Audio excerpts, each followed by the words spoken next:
got to do all the same work.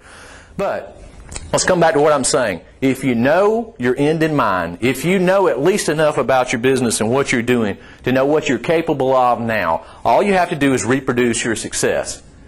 If it takes you 77 phone calls to get one appointment, then by golly, you've got to adjust your behavior accordingly. You may want to get better at it. Would be one little piece of consulting there, but if 77 is the number and the number is true, then you've got to work on the multiple of 77 to fill your cookbook. And correct me if I'm wrong, I also hear you saying that if the goal is to always, of course we want the yes answer, but if we measure our success or failure by that all the time, we're going to be seeing a lot of failure. But if we measure our success by am I getting the yes or no? By the way, you don't succeed or fail on yes or no. You're finding people that connect with you, what you have to offer or not.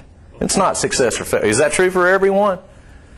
If you find 70 people to tell you no out of 77, you found 70 people that don't need your product or unwilling to work with you. That doesn't mean you failed. Well, maybe I should reword it and say it should be a goal to get the yes or no.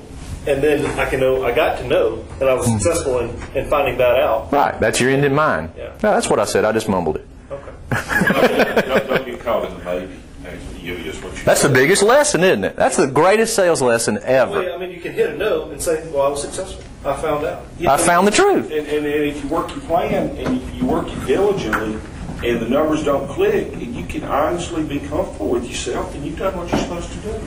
And that's a real nebulous concept. But in this case, you almost have to have it because you know when you didn't do it the right way or you know when you didn't do it by the book. But here's the trick again. If you sit down after that experience, if you'll take 2 minutes in your car when you walk away from that no, or whatever it is that happened, and write in your journal, hey, I recognize what happened in there.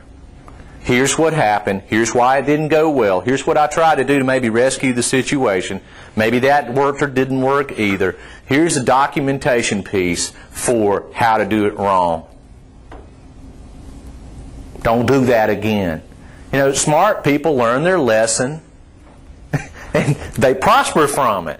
There's nothing wrong with stumbling, and bruising your elbow. As long as you remember, don't trip over that again, right?